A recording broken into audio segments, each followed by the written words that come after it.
आता बघूयात पुणे जिल्ह्यातील टॉप 9 बातम्या। नायलॉन मांजा जीवघेणा पक्ष्यांच्या नवीन पिढीसाठी आता धोकादायक असल्याचं वन्यजीव संरक्षकांचं निरीक्षण। अहवालानुसार 2024 मध्ये जवळजवळ 700 पक्ष्यांना मांजामुळे जखम। रेस्क्यू चॅरिटेबल ट्रस्टचा हा अहवाल। पुणे जिल्ह्यातील इंदापूर तक्रारवाडीच्या महिला सरपंचाला शिवीगाळ केल्याप्रकरणी तिघांवर गुन्हा। अतिक्रमण केल्याचा जाब विचारल्यामुळे केली शिवीगाळ। दिगवड पोलिसात या संदर्भात गुन्हा दाखल। पुण्याच्या कात्रजमध्ये अंमली पदार्थ बाळगणाऱ्या एकाला पोलिसांकडून अटक, तर आरोपींकडून 43 लाखांचे अंमली पदार्थ जप्त। आरोपीचा पोलिसांकडून अधिकचा तपास सुरू।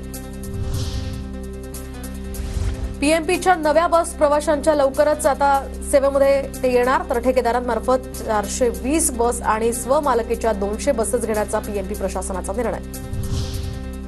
पुणे सातारा महामार्गावरील कापूर होळ चौकात पोलिसांकडून वाहन चालकांना नियमांचे धडे। शासनाने दिलेल्या नियम आणि अटींचं पालन करण्याचं पोलिसांचं आवाहन। पुण्यामध्ये सकाळपासूनच ढगाळ वातावरण। बदलत्या हवामानामुळे 24 तासात किमान तापमानात 1 ते 2 अंशांनी वाढ। शिवाजीनगर परिसरामध्ये 14.3 अंश सेल्सिअस इतकं किमान तापमान।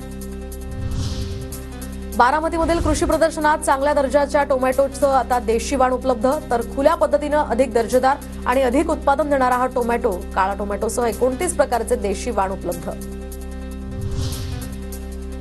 पुण्यातील भोरमधील विद्यार्थ्यांसाठी कवी संमेलनाचं आयोजन, तर कवी संमेलनामध्ये 30 विद्यार्थ्यांचा सहभाग। प्रमाणपत्र, पदक आणि रोख रुपयांचं हे बक्षीस देऊन विद्यार्थ्यांचा सन्मान। राजगुरुनगर आणि पुणे या ठिकाणी शिवप्रेमी गिर्यारोहकांकडून नवदुर्गांना भेट देत राजमाता जिजाऊंना अनोखं अभिवादन। राजमाता जिजाऊंचा जयघोष करत वंदन।